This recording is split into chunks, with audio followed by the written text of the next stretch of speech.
الحمد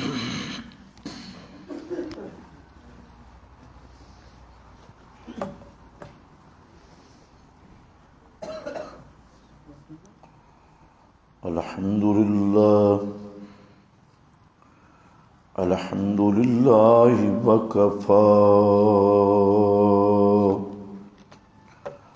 والصلاة والسلام على سيد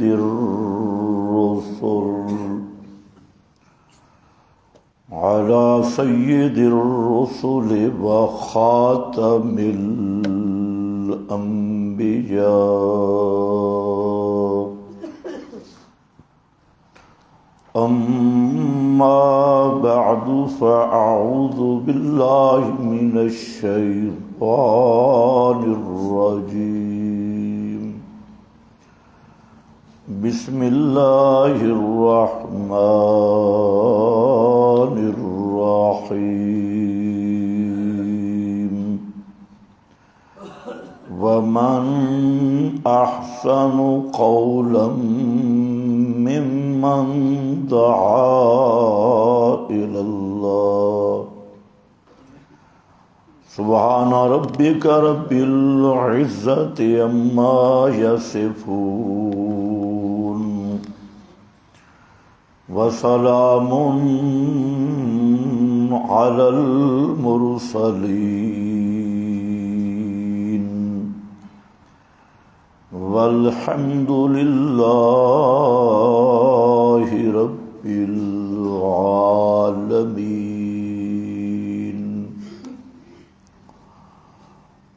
انتہائی قابل قدر بزرگوں اور بھائیوں،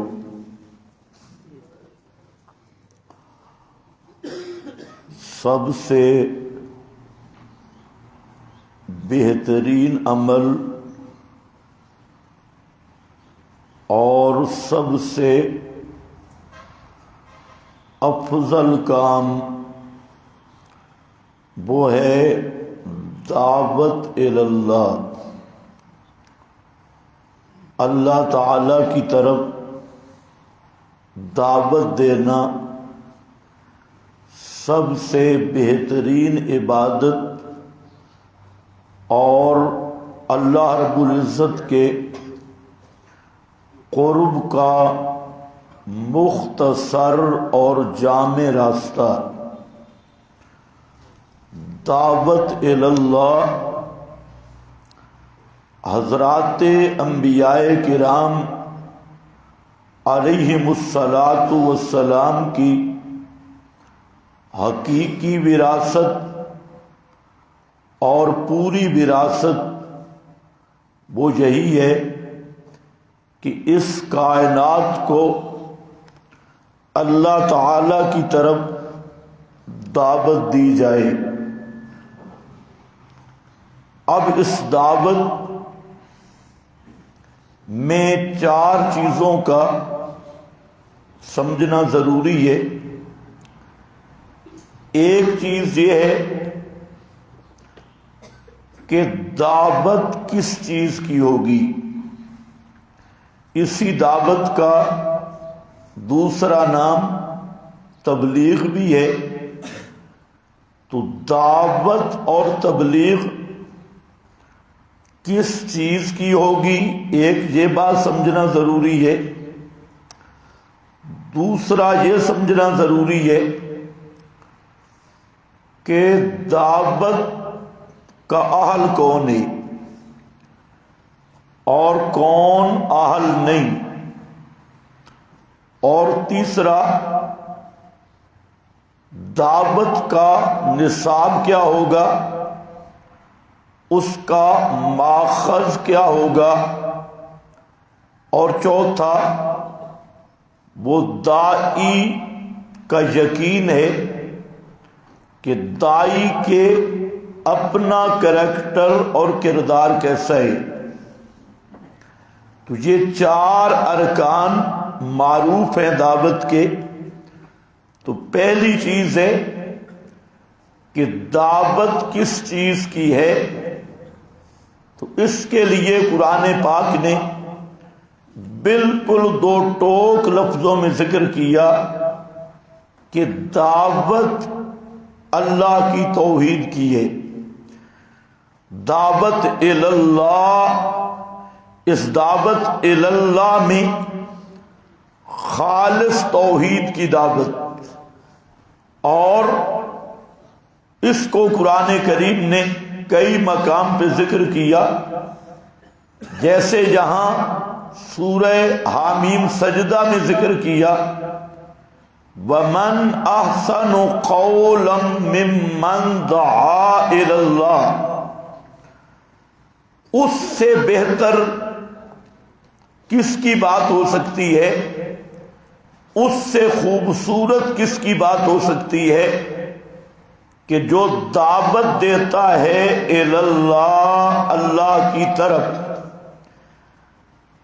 اسی طرح سورہ یوسف میں ذکر کیا قُلْ هَٰذِهِ سَبِيلِي أَدْعُو إِلَى اللَّهِ، میرے محبوب آپ اعلان کر دیں هَٰذِهِ سَبِيلِي، هَٰذِهِ سُنَّتِي وَمِنْهَاجِي، یہ میری سنت اور منہاج اور مشن اور منشور ہے کہ ادعو الی اللہ، میں دعوت دیتا ہوں اللہ کی طرف۔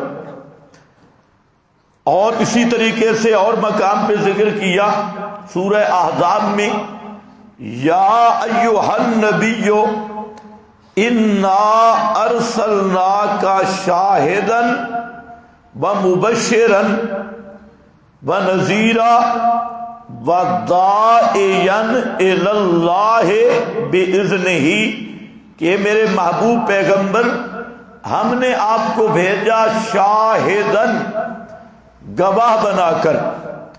کس چیز کا گواہ؟ شاہدن لوحدانیتہ، اپنی توحید کا شاہد بنا کے بھیجا، گواہ بنا کے بھیجا، اور جو آپ کی اس توحید کو، بیان کردہ توحید کو مان لے اسے خوشخبریاں سنانے والا، جو نہ مانے اسے جہنم سے ڈرانے والا، اور پھر اس کی توضیح کی شاہدن کی داعیا الی اللہ، اللہ کی طرف دعوت دینے والا۔ اسی طریقے سے فرمایا ادعو الی سبیل ربک، میرے پیغمبر آپ بلاتے رہو الی سبیل ربک، اپنے رب کی توحید کی طرف۔ تو پہلی چیز یہ ہے کہ دعوت اور تبلیغ یہ ہوگی کس چیز کی؟ استنجے کی ترغیب کو دعوت نہیں کہتے، مسواک کی ترغیب کو بھی دعوت نہیں کہتے، اسی طریقہ سے بعض فضائل بیان کرنے کو بھی دعوت نہیں کہتے۔ اصل دعوت جو ہے وہ شروع ہوتی ہے اللہ کی توحید سے، اور دعوت الی اللہ میں توحید کی سب اقسام میں، اور اس میں پورا مسئلہ توحید، چاہے وہ توحید اللہ کی ذات سے تعلق رکھتی ہو، صفات سے، اسماء سے، حقوق سے، تو اس میں مکمل توحید کا مضمون آیا کہ دعوت الی اللہ دعوت توحید ہے۔ تو بہت سارے لوگوں کو اس پر غلط فہمیاں ہو گئی، اور انہوں نے دعوت کے نام پہ لوگوں کو گمراہ کیا، اور جو دعوت الانبیاء ہے، نبیوں والی دعوت، وہ انشاءاللہ میں ذکر کروں گا کہ دعوت الانبیاء صاف صاف کھول کھول کر مسئلہ توحید کو بیان کرنا ہے۔ تو یہ پہلی چیز۔ دوسری چیز یہ ہے کہ دعوت کا نصاب کیا ہوگا، اس کے لیے کون سا نصاب معتبر ہے، تو اس کے لیے بھی اللہ رب العزت نے صاف طور پہ قرآن میں ذکر کر دیا کہ توحید کی دعوت وہ توحید کے نصاب سے ہوگی، اور توحید والا نصاب وہ قرآن مقدس ہے۔ دعوت کا ماخذ قرآن ہوگا، قرآن سے ہٹ کر دعوت ہے ہی نہیں۔ اس لیے فرمایا ادعو الی سبیل ربک بالحکمہ۔ بالحکمہ کیا ہے؟ یہ حکمت کیا ہے؟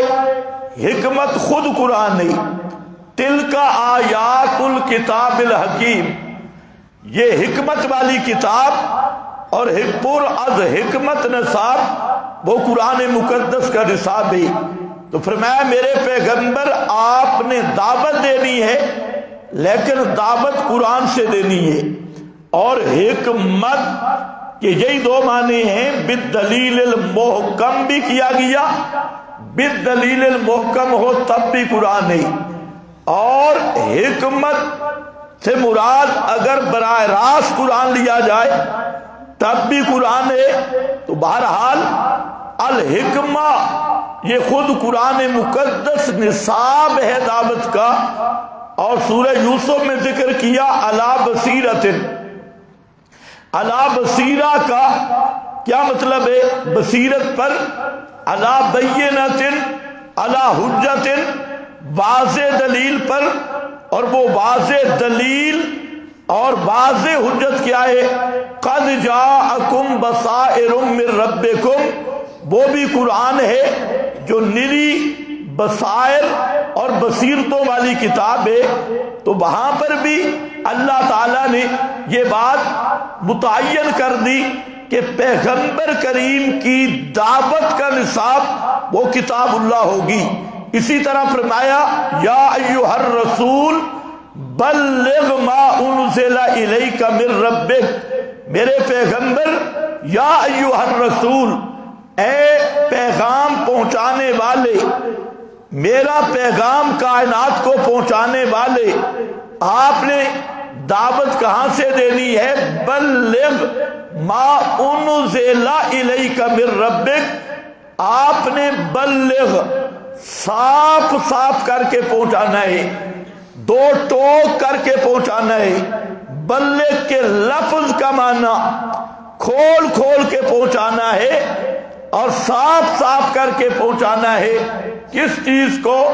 ما انزل الیک، ما انزل الیک کا قرآن، اس قرآن مقدس کو صاف صاف کر کے پہنچا دو۔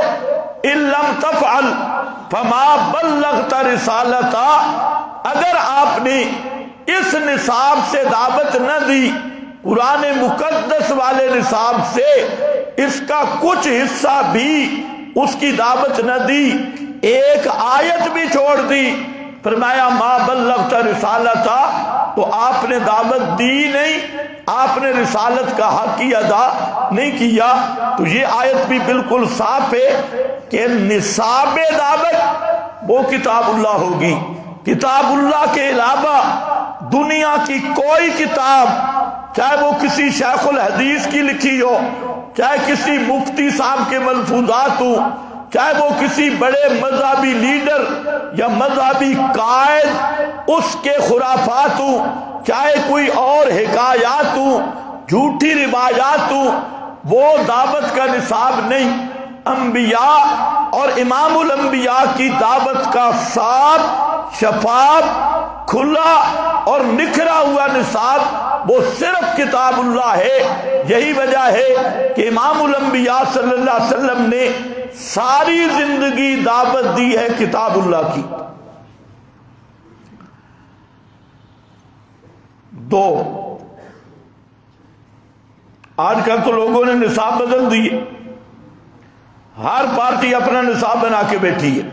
یہ پانی مجھے دے، ہر پارٹی کا نصاب اپنا ہے، اور جب بھی قرآن مقدس کے نصاب کو چھوڑ کر دوسرے نصاب اختیار کریں گے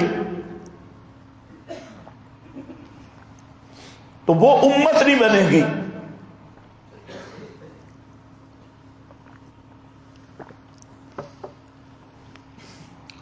وہ امت میں فرقہ ہوگا، چاہے وہ اپنے آپ کو امت کہے، وہ ایک ٹولی اور جماعت بنے گی۔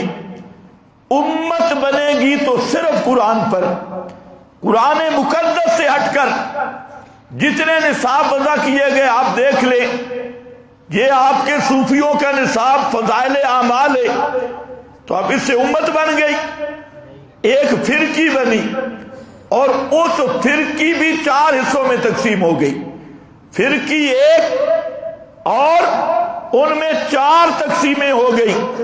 کوئی نظام الدین مرکز کو لے کے بیٹھے ہے، کوئی ریبڈ مرکز کو لے کے بیٹھے ہے، کوئی سیاست مذہب طاغوت کو ملا کر اس کے ساتھ چل رہا ہے، اور کوئی اپنا امارت پہ لڑ رہا ہے، کوئی شورا پہ لڑ رہا ہے۔ آپ اگر ان کے بیانات دیکھیں تو آپ حیران ہو جائیں گے کہ یہ امت بنانے چلے تھے اور خود ایک نصاب بنا کر 4 فرقوں میں تقسیم ہو گئے، اور ہر فرقہ دوسرے کو گمراہ کہہ رہا ہے، ہر فرقہ اپنے آپ کو حق پر کہہ رہا ہے، دوسرے کو گالیاں دے رہا ہے۔ اور یہ پوری نیٹ پر ان کی تقریریں سنیں اور ان کی اصلاح سنیں۔ اس کی وجہ یہ تھی کہ انہوں نے نصاب قرآن کو چھوڑ دیا، اور نصاب قرآن کو جب چھوڑا تو تقسیم در تقسیم، تقسیم در تقسیم اس میں چلتے گئے۔ اب وہ امت نہیں بن سکی، فرقیاں بن گئی۔ امت بنتی ہے قرآن مقدس کی تعلیم پہ، اور قرآن مقدس سے ہٹ کر وہ ٹولیاں بنیں گی، فرقیاں بنیں گی۔ اسی طریقہ سے وہ جو سبز پگڑی والے حضرات تھے، انہوں نے بھی ایک نیا فرقہ نکالا اور نصاب مقرر کیا فیضان سنت، اور اس فیضان سنت پہ اب وہ بھی اپنی ٹکڑیوں میں تقسیم ہو گئے، کوئی کدھر گیا کوئی کدھر گیا، اور نصاب کتاب اللہ کا بدل دیا۔ اسی طریقہ سے جس نے بھی نصاب دعوت محمدی کو چھوڑا، پوری تاریخ گواہ ہے کہ اس نے امت کو امت نہیں بنایا، امت کو فرقوں میں تقسیم کیا، ٹولیوں میں تقسیم کیا، اور تقسیم در تقسیم اگرچہ نعرہ یہی لگایا ہم امت بنا رہے ہیں، کفر کو بھی اندر، شرک کو بھی اندر، بدعتی کو بھی اندر، یہ نئی امت بن رہی ہے جس میں قبر پرست بھی داخل ہو، گھوڑا پرست بھی داخل ہو، تازیہ پرست بھی داخل ہو، ہر بدعتی داخل ہو، ہر رسمی داخل ہو۔ یہ ایک نئی امت کی تشکیل ہے۔ حالانکہ امت محمدیہ کی جامعیت تمام فرقوں سے نجات، تمام تقسیموں سے نجات، تمام مذاہب سے نجات اور تمام ٹولیوں سے نجات کا جو سامان ہے وہ ہے صرف کتاب اللہ کو نصاب بنانا۔ بعض اختلاف ہوتے ہیں انتظامی، اسے فرقہ نہیں کہتے، انتظامی یا فروعات کو فرقہ نہیں کہتے۔ فرقہ بنتا ہے عقائد میں جدائی ہو جائے، عقیدے مختلف ہو جائیں۔ انتظامی امور کے اختلافات یا فروعات کے اختلافات، ان کا نام فرقہ نہیں۔ جیسے 4 ائمہ کے اختلاف ہے، وہ فروعات کے اختلاف ہے۔ ایسی اختلافات تو خود صحابہ کرام کے اندر بھی رہے۔ جو فروعی اختلافات ہیں یا انتظامی اختلافات، یہ جو غیر مقلدین حضرات ہیں یہ بات سمجھتے ہی نہیں، یہ ہر اختلاف کو فرقہ واریت کہتی ہے، حالانکہ فرقہ کا تعلق عقیدہ اور ایمان کے ساتھ ہے۔ جب عقائد میں تفرق آئے گا تب فرقہ واریت ہوگی، اور عقائد کو جمع کرنے والی، سب کو عقیدے پہ متفق کرنے والی کتاب وہ صرف کتاب اللہ ہے۔ جتنے فرقوں کے نصاب ہیں وہ امت کو تقسیم کرنے والے ہیں، امت کو جوڑنے والی کتاب وہ صرف قرآن ہے۔ تو دوسری بات میں نے عرض کی کہ دعوت کا نصاب کیا ہوگا، تو دعوت کا نصاب ہوگا صرف قرآن، قرآن سے دعوت دی جائے گی۔ اب تیسری بات کہ دعوت کا اہل کون ہوگا، کون دعوت دے گا؟ ہر آدمی اٹھ کے دائی بن جائے گا؟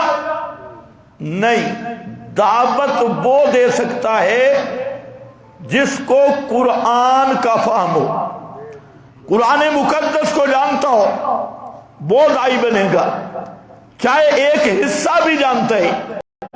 بلغوا انی ولو آیا، پیغمبر کریم نے فرمایا میری طرف سے پہنچاؤ، ولو آیا، ایک آیت کا بھی صحیح مفہوم آپ کو پتا ہے، ایک آیت کا بھی علم ہے، اس آیت کو آگے پہنچاؤ، لوگوں کو دعوت دو، لیکن دعوت ہوگی کس کی؟ قرآن مقدس سے دعوت ہوگی۔ ولو آیا فرمایا، ایک آیت بھی آپ کو آتی ہے اس کو پہنچا دو۔ تو یہ حدیث بھی یہ صاف بتا رہی ہے، اور دیگر احادیث اور قرآن واضح کر رہا ہے کہ دعوت کا اہل وہ ہے جس کو قرآن مقدس سارا یا کچھ نہ کچھ حصہ اس سے صحیح آتا ہو، جس کی وہ دعوت دے سکے۔ اور خصوصاً دعوت چونکہ توحید کی ہے تو قرآن مقدس کے مضامین توحید کو پہلے خود سمجھے، اور جو سمجھنے والا ہو وہ دعوت کا اہل ہے۔ اگر خود سمجھ نہیں تو وہ دعوت کا اہل ہی نہیں ہے، اسے خود سیکھنا چاہیے قرآن مقدس اور پڑھنا چاہیے قرآن مقدس، اور جب قرآن مقدس کا کچھ حصہ بھی یاد ہو جائے وہ حصہ لوگوں تک پہنچائے۔ تو دعوت کا اہل وہ نہیں ہے جو اکاذیب کا مجموعہ ہو، چند جھوٹ یاد کیے ہوئے ہوں، اور کئی تو ایسے جاہل ترین آدمی جن کو کلمے کا معنی نہیں آتا اور کسی چیز کا پتہ نہیں، قرآن مقدس کا پتہ نہیں، حدیث رسول کا پتہ نہیں، سنت کا پتہ نہیں، اور وہ بھی دائی بن کے پھر رہے ہیں۔ اس کا نتیجہ یہ نکلتا ہے جو خود جاہل ہے اس کو تو تعلیم دینا واجب ہے، اس کو دین سیکھنا اس پہ واجب ہے، وہ دوسروں کو دعوت کیا دے گا؟ تو دعوت کا اہل وہ بن سکتا ہے جس کو قرآن کی بصیرت ہو اور قرآن مقدس کا جس کے پاس علم ہو، چاہے جتنا بھی ہو، صحیح علم ہو، اس صحیح علم کو آگے لوگوں تک پہنچائے۔ یہی دعوت دائی کی اہلیت ہے اور یہی دائی کی لیاقت ہے۔ اور چوتھا نمبر وہ تھا دائی کا کردار، کہ جو دائی بن جائے، دعوت دینے والا، وہ خود بھی توحید پہ پکا ہو، جس چیز کی وہ دعوت دے رہا ہے اس میں خود اس توحید کی غیرت موجود ہو۔ اگر دائی دو نمبر ہے، پیسے جہاں سے مل رہے ہیں، فیس زیادہ ہے ان کو راضی کرتا ہے، اور اس کا مقصد فیسیں وصول کرنا ہے، اپنے گاہک بڑھانا ہے، اپنی تجارت کرنا ہے، اور لوگوں کو دا گپا لا کر وقت گزارنا ہے، تو وہ دائی خود بد کردار ہے، تو اس کو بھی دعوت کا حق نہیں ہے۔ دائی کا سب سے بڑا کردار یہ ہے کہ خود بھی اللہ تعالیٰ کی توحید پہ قائم ہو، مضبوط ہو، اور لوگوں کو دعوت دے توحید کی، اللہ کی رضا کے لیے، مقصد ہو اللہ راضی ہو جائے، اور نیکی کی نیت سے، عبادت کی نیت سے، اور سب سے اونچی عبادت وہ یہی اللہ کی توحید کی طرف بلانا ہے۔ جو شخص اللہ کی توحید کی طرف بلا رہا ہے اس کو قرآن کہتا ہے احسن قولا، سب سے بہترین بات، سب سے خوبصورت بات، سب سے افضل عمل وہ دعوت والا ہے۔ اس لیے سب سے زیادہ نیت کو کھڑا کرنا چاہیے دائی کو، کہ دعوت دینے والا اس کی نیت میں صرف اللہ کی رضا ہو، اور صرف پیغمبر کی محبت ہو، اور پیغمبر کی دعوت کا دفاع ہو، اور پیغمبر کے ساتھ وفا ہو۔ جس آدمی کے دل میں پیغمبر کریم کی سچی محبت اور وفا کا جذبہ ہے، وہ نہج رسول پہ دعوت اللہ کی رضا کے لیے دے، دنیا خسیس کے لیے نہیں، لوگوں کے چہروں کو پھیرنے کے لیے نہیں، نعرہ بازی کے لیے نہیں، شو بازی کے لیے نہیں، اور کسی مقصد کے لیے نہیں، بلکہ وہ دعوت دے تو صرف اور صرف اللہ کو راضی کرنے کے لیے دے۔ اب یہاں پر اللہ تعالیٰ نے یہ کردار بیان کیا داعی کا، وَمَنْ أَحْسَنُ قَوْلًا مِّمَّنْ دَعَا إِلَى اللَّهِ وَعَمِلَ صَالِحًا۔ عَمِلَ صَالِحًا، سب سے بڑا صالح عمل اسی توحید پر مستقیم ہونا، اسی پر پکا ہونا۔ یہ نہیں ممبر پہ تو دعوت دے رہا ہے توحید کی، اور ممبر سے اترا تو مشرکوں کا جنازہ بھی پڑھ لیا، یہ عمل صالح نہیں، یہ دو نمبری ہے۔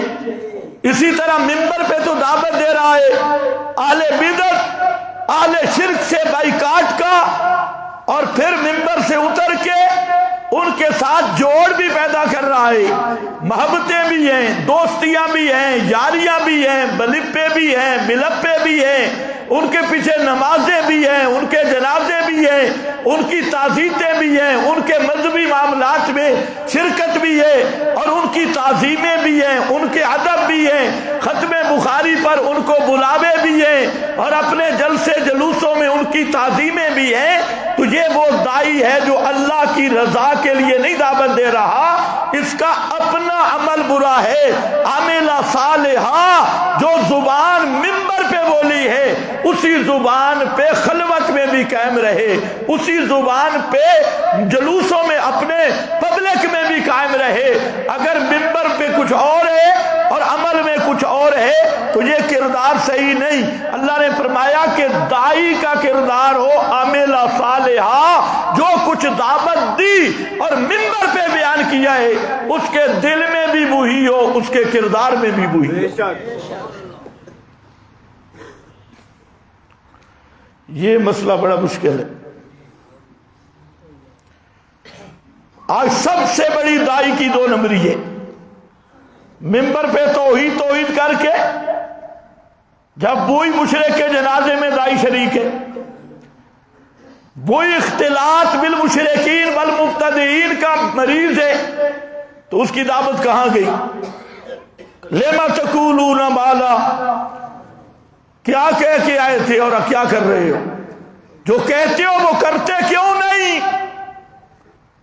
اتامرون الناس بالبر وتنسون انفسکم، اللہ نے سب سے زیادہ غضب کا اظہار کیا، فرمایا لوگوں کو بالبر، بر سے مراد جہاں البر، اللہ کی توحید، پیغمبر کی سنت، لوگوں کو اس کی دعوت دیتے ہو، وَتَنْسَوْنَ أَنفُسَكُمْ، اور اپنے آپ کو بھلا دیتے ہو۔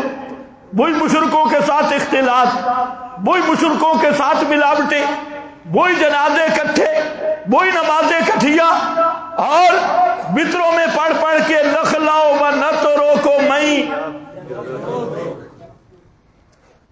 میں یپ، تو وہاں جا کے یہ میں یپ جوروں کا کہاں گیا؟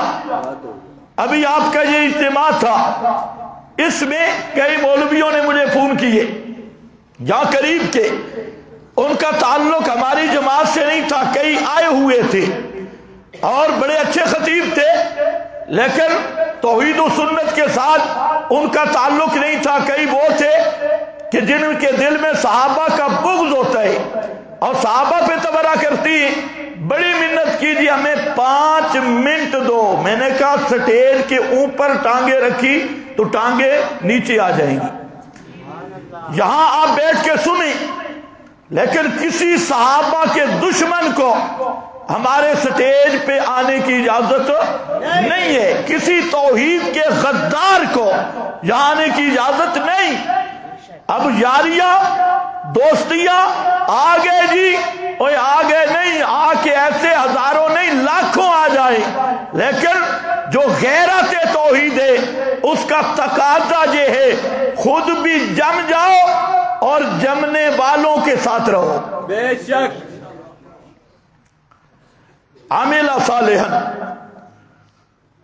اور پھر چھپ چھپ کے نہیں، قال اننی من المسلمین، ڈنکے کی چوٹ پہ اپنا مذہب بیان کرے اور چھپ چھپ کے نہیں، جی ہم تو رلے ملے ہیں، ہم تو گزارا کرنے والے ہیں، ہم تو ان کے ساتھ بھی چلتے ہیں، ان کے ساتھ بھی چلتے ہیں، سب کے ساتھ رل مل کے چلتے ہیں۔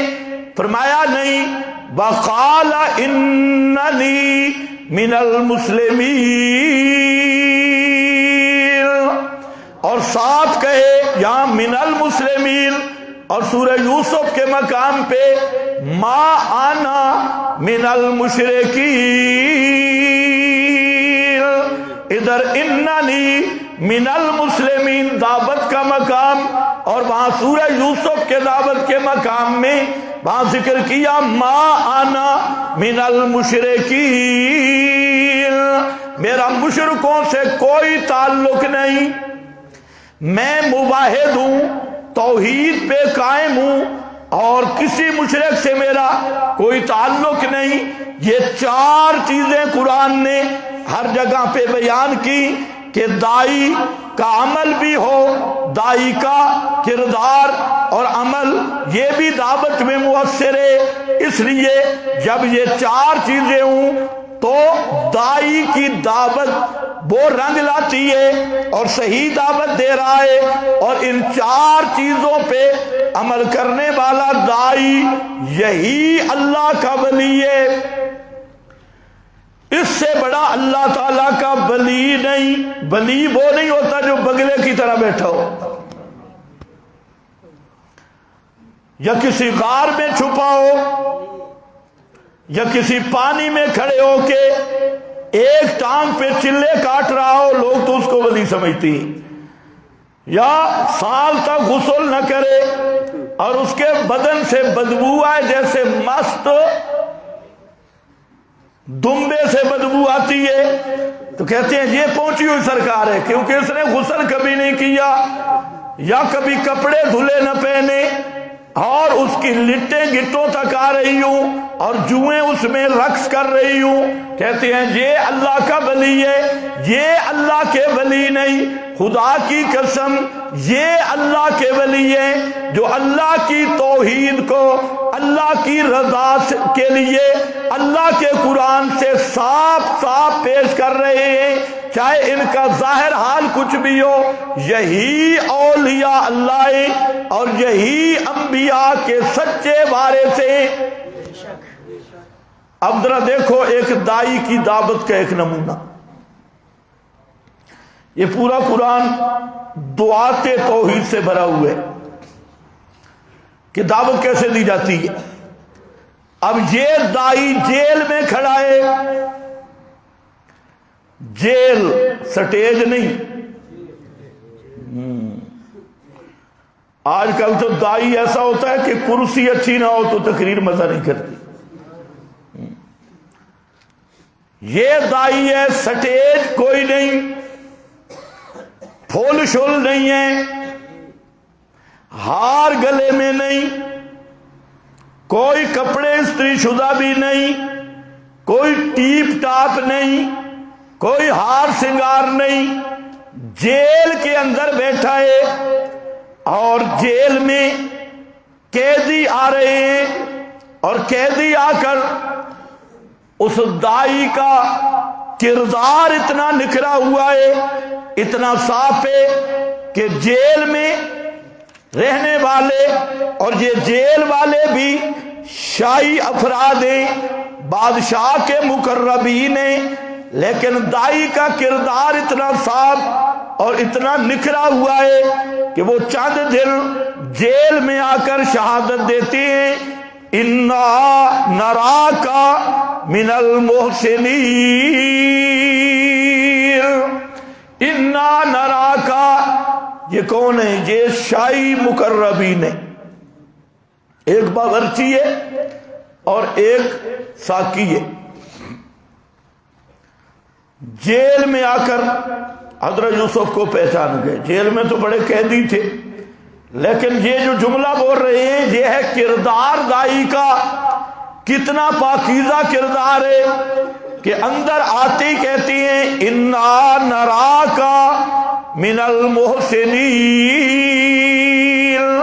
اے یوسف ہم تجھے دیکھتے ہیں من المحسنین، محسنین میں سے، دل سے نیکوکاروں سے، بڑے مخلص ہیں آپ اور بڑے نیکوکار ہیں اور بڑے احسان کرنے والے ہیں، خیر خواہی کرنے والے ہیں، من المحسنین۔ یہ ہے ان کی تعریف جیل والوں کی، حضرت یوسف علیہ السلام کی، کہتے ہیں ہمیں خواب آیا ہے اور خواب کی ہم تعبیر پوچھنے آئے ہیں۔ حضرت یوسف علیہ السلام آگے سے اپنا تعارف پیش کرتی ہیں، جیسے یہاں ہے اننی من المسلمین، اپنا تعارف بھی دائی پیش کرے کہ میں کون ہوں، یہ نہیں ہے کہ چھپ جائے، بتائی نہیں۔ ادھر اگر تنخواہ مل رہی ہے تو ہم تو جناب آپ کے ساتھ ہیں، ادھر مل گئی تو آپ کے ساتھ۔ کئی اپنے آپ کو اشاعتی کہلوانے والے اہل بدعت کے مدارس میں لگے ہوئے ہیں، ہم ان سے پوچھتے ہیں بے ایمانوں کس طرح رہ رہے ہو با؟ کہتے ہیں بس مجبوری ہے، تکیہ کر کے ہے اشاعت التوحید، توحید و سنت کو ماننے والے اور اہل بدعت کے نیچے لگے ہوئے۔ اب بدعتیوں کے پاس یہ جو بے غیرت پڑھا رہا ہے مدرس بن کر یا کوئی اور، تو یہ تقیہ باز شیطان ہے، اس نے اپنا مذہب بھی چھپایا ہوا ہے، عقیدہ بھی چھپایا ہوا ہے اور ان کے نیچے لگا ہوا ہے۔ تو یہ وہ تقیہ باز کہتا کیا ہے، ہم ہیں تو جناب، لیکن ایسا سا کہتے ہیں کوئی سن نہ لے، کسی کو پتہ نہ چلے، نہیں تو تنخواہ گئی۔ آؤ حضرت یوسف جیل بھری ہوئی ہے اور وہاں پر تعارف پیش کر رہے ہیں۔ ایک تو شبوں کا جواب دیا، فرمایا تعبیر تو میں بتاؤں گا، جب کھانا آئے گا اس سے پہلے تعبیر میں خواب کی بتاؤں گا، لیکن اب تھوڑا سا تعبیر سے پہلے ایک میرا مسئلہ بھی سن لو۔ یہ ہوتا ہے نا شوق دعوت کا، ذوق دعوت کا۔ یہ کوئی تقریر انہوں نے نہیں کرائی تھی، یہ تو تعبیر پوچھنے آئے، ہمیں تعبیر بتا دو۔ حضرت یوسف کو بہانہ مل گیا اور ساتھ یہ بھی فرمایا کہ تم نے تعبیر جو پوچھی ہے نا، جو میں بتاؤں گا وہ صرف تعبیر نہیں ہوگی، بلکہ بالکل وہ لوہے پہ لکیر ہوگی۔ تم تو تعبیر پوچھ رہے ہو، تعبیریں کبھی صحیح ہوتی ہیں کبھی غلط بھی ہو جاتی ہیں، لیکن جو میں نے بتانا ہے وہ بالکل حق سچ لوہے کی لکیر ہوگی۔ کیوں؟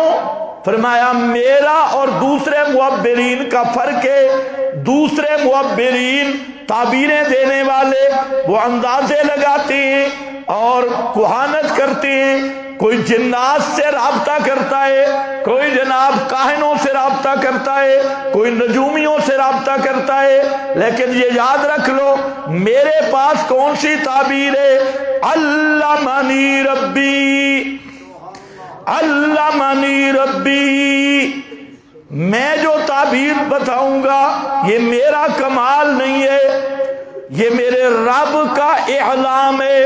علمنی ربی، مجھے رب بتلائے گا اور میں رب کے بتلانے سے تمہیں بتلاؤں گا، اس لیے یہ وحی پر مبنی تعبیر ہوگی، اور جو تعبیر وحی پہ مبنی ہو وہ کبھی غلط نہیں ہوتی، وہ بالکل صحیح ہوتی ہے۔ علمنی ربی، لیکن تعبیریں بعد میں، پہلے مسئلہ سنو۔ اب دیکھو دعوت اللہ کیسے ہے، ادعو اللہ، پیغمبر دائی ہے۔ اکثر میں کہا کرتا ہوں یہ جو لوگ دھوکہ دیتے ہیں نا تمہیں کہ اشاعت التوحید والے بڑے متشدد ہیں جی، بہت سخت ہے، تو میں ایک جملہ کہتا ہوں کہ ہم بھی دعوت دیتے ہیں اور آج کچھ لوگ بھی دعوت دے رہے ہیں، تو اس کا فیصلہ یہ ہے کہ قرآن دیکھ لیا جائے. قرآن میں انبیاء کی دعوت بھی ہے، اولیاء کی دعوت بھی ہے. اب اسی پر فیصلہ کر لو کہ وہ دعوت پڑھ لو جس کی دعوت اس منہج پہ ہوگی وہ وارث انبیاء ہوگا. اولیاء کی دعوت یہ آئے گا، یہ تو مضمون چھڑ گیا دعوت والا، یہ پورا ہوگا تو انشاءاللہ پھر کسی اور مضمون کو لیں گے. تو اب یہ دعوت ہے اللہ کے نبی کی. فرماتے ہیں انی ترکت ملت قوم لا یؤمنون باللہ وہم بالآخرۃ ہم کافرون. حضرت یوسف کہتے ہیں انی ترکت ملت قوم، یہ ملت قوم اہل مصر، مصری سارے مشرک تھے اور سینکڑوں سالوں سے وہ معبد کی عبادت، ان کا اپنا معبد تھا، اسی کے پجاری تھے اور کئی قسم کے مشکل کشا اس معبد میں رکھے ہوئے تھے. حضرت یوسف کی بچپن بھی مصر میں گزری، لڑکپن بھی مصر میں گزرا، جوان بھی مصر میں ہوئے. اس لیے فرماتے ہیں میں نے مصری قوم کے مذہب کو اختیار نہیں کیا، پہلے دن سے چھوڑ رکھا ہے. میں نے کبھی بھی مصریوں کے شرک کی تائید نہیں کی. قوم لا یؤمنون باللہ، ایسی قوم، مشرک قوم جو اللہ کی توحید پر ایمان نہیں رکھتے اور آخرت پر ایمان نہیں رکھتے. واتبعت ملت آبائی،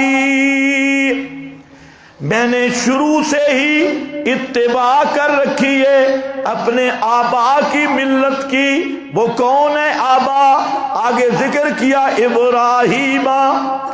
یہ ذکر اس لیے کر دیا کہ کوئی مشرک یہ نہ کہے کہ ہر مشرک بھی کہتا ہے وجدنا علیہ آباءنا، ہمارے اکابر، ہمارے بزرگ. کسی مشرک بے دین ملحد کو یہ موقع نہ ملے کہ دیکھو یوسف بھی اپنا باپ دادا پیش کر رہا ہے، ہم بھی باپ دادا پیش کرتے ہیں. فرمایا نہیں، یہ باپ دادا کون ہے؟ ابراہیم.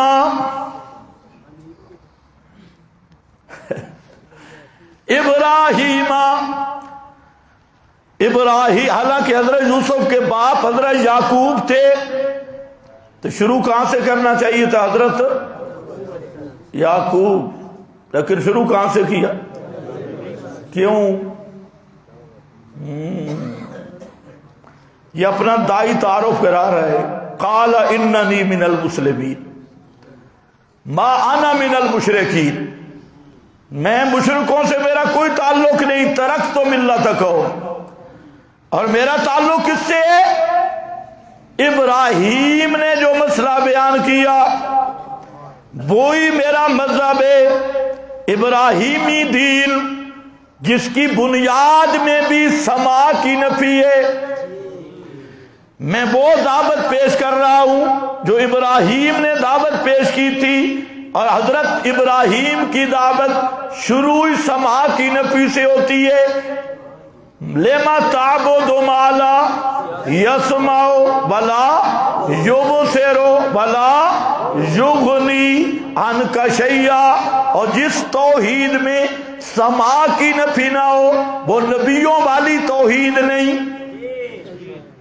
جس توحید میں سما والے مسئلے کی نفی نہ ہو وہ للڑوں والی توحید ہے، وہ سوفڑوں والی توحید ہے.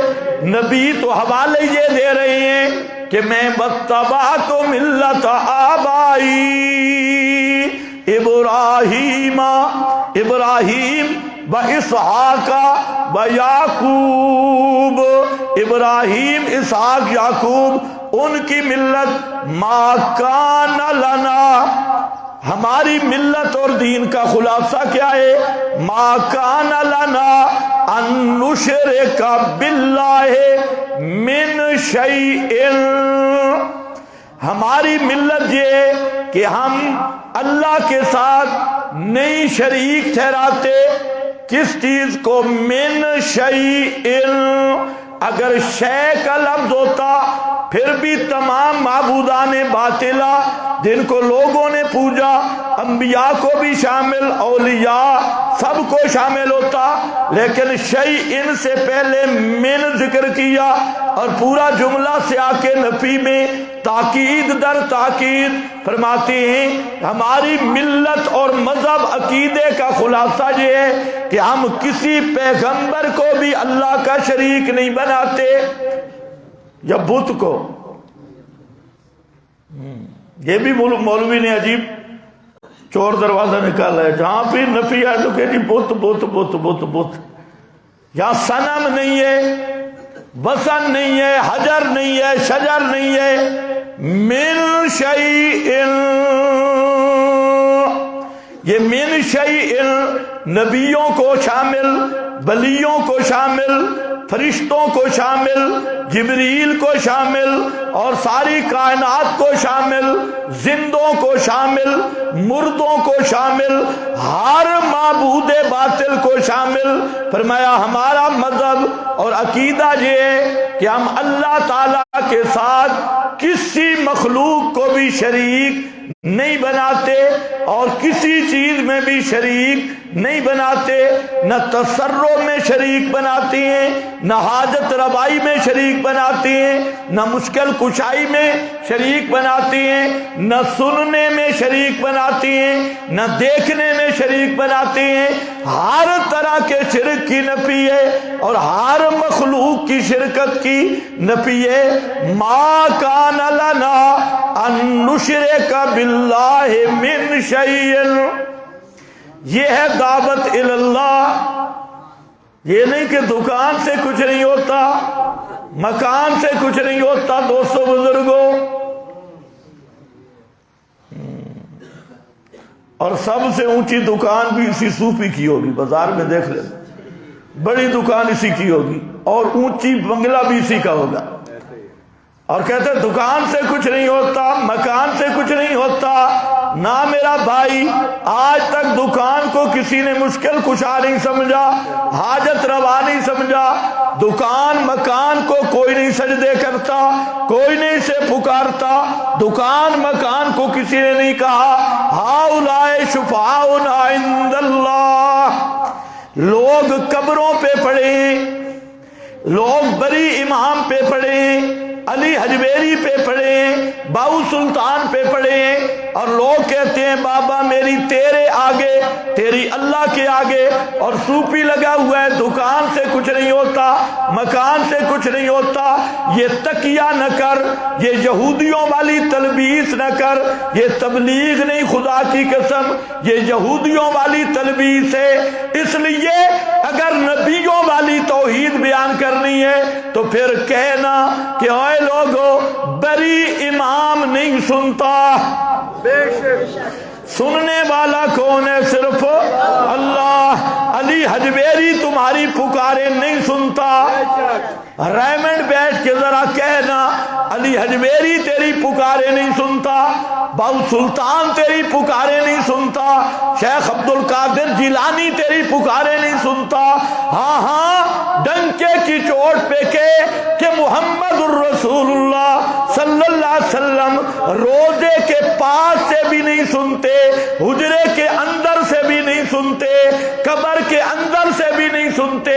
اور جو صدیق نے جملے کہے تھے طبتا حیم و میتا، ابھی تک آپ دفن بھی نہیں تھے، صدیق کے ہونٹ بھی میرے نبی کے ماتھے پر تھے، لیکن وہ بھی پیغمبر کریم نہیں سنتے۔ سبحان اللہ۔ یہاں آنا یہ ہے نبیوں والی توحید۔ اور اگر ساری زندگی کہتا رہا دکان سے کچھ نہیں ہوتا، مکان سے کچھ نہیں ہوتا، اور ساتھ یہ عقیدہ بھی رکھا کہ فلانا مردہ بھی عادتاً سنتا ہے، کوئی نیک مردہ یا بد مردہ، کوئی بڑی شان والا مردہ یا حقیر مردہ، تو کعبہ کی رب کی قسم اسی طرح مشرک مرے گا جیسے ابو جہل مشرک مرائے۔ کیونکہ اللہ کے ساتھ شرک نہیں کرنا۔ اور شرک ہے کیا؟ جہاں اللہ تعالیٰ نے فرمایا نا ان اللہ لا یغفر ان یشرک بہ، بے شک اللہ نہیں معاف کرے گا ان یشرک بہ، کہ یہ کہ شرک کیا جائے اللہ کے ساتھ، اللہ شرک کو معاف نہیں کرے گا۔ وَيَغْفِرُ مَا دُونَ ذَلِكَ، اور بخش دے گا اس کے علاوہ گناہ جس کے لیے چاہے گا۔ جہاں جب اللہ نے یہ وعید ذکر کی ہے تو ساتھ شرک کی حقیقت بھی بیان کی کہ کون سا شرک ہے، کس چیز کی معافی نہیں۔ فرمایا اِن يَدْعُونَ إِلَّا إِنَاثًا، اِن يَدْعُونَ إِلَّا إِنَاثًا، یہی غیر اللہ کی پکار، یہی شرک ہے، نہیں پکارتے مگر اناسا۔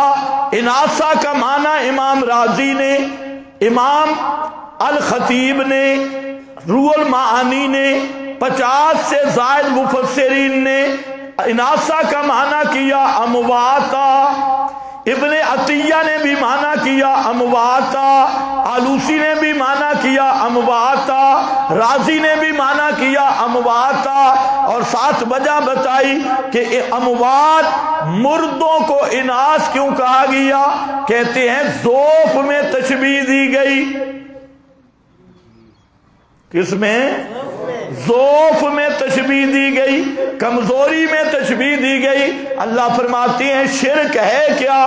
مردوں کو پکارنا، اور مردوں کو پکارنا اس لیے شرک ہے کہ موت سے اسباب منقطع ہو گئے، ختم ہو گئے، اب یہ مردوں کو پکار رہا ہے کس عقیدے کے ساتھ کہ سنتے ہیں، جواب دیتے ہیں، سفارشیں کرتے ہیں، تو یہی ہے لا یغفر ان یشرک بہ، اس کو اللہ معاف نہیں کرے گا۔ دکان سے کچھ نہیں ہوتا، مکان سے کچھ نہیں ہوتا۔ ما کان لنا ان نشرک باللہ من شیء، آگے ذرا خیال کرنا، یہ جو عقیدہ توحید ہے، اچھا سب سے زیادہ جو فتوے لگے قرآن پاک بھی، ایک تو ہے نا مفتیوں والے فتوے، ان کی بات میں نہیں کر رہا، ایک ہے جو اللہ نے فتوے لگائے۔ سب سے زیادہ فتوے پورا قرآن پڑھ لو تو وہ مسئلہ پکار پہ، مسئلہ پکار، غیر اللہ کی پکار پر اللہ رب العزت نے جتنے سخت فتوے لگائے، کسی مسئلہ پہ اتنے سخت فتوے نہیں۔ پورا قرآن دیکھ لو، اور پکار والے مسئلے کو جب بھی قرآن بیان کرتا ہے یا شروع میں فتویٰ لگاتا ہے یا آخر میں فتویٰ لگاتا ہے، فتوے کے بغیر یہ مسئلہ قرآن ذکر ہی نہیں کرتا۔ کبھی شروع ہوتا ہے وَمَنْ أَضَلُّ، پرانے تو سمجھے ہوئے، نئے سمجھے، وَمَنْ أَضَلُّ، فتوے سے شروع کیا، مسئلہ بعد میں، پہلے مشرکوں سے مطالبہ کیا، اور غیر اللہ کو پکارنے والوں دلیل پیش کرو، ایتونی بے کتاب، ایتونی بے کتاب، عزیر کو پکارنے والوں، بی بی مریم کو پکارنے والوں، لات منات عزا حبل کو پکارنے والوں، آؤ دلیل لاؤ، کوئی عقلی دلیل ہو وہ پیش کرو۔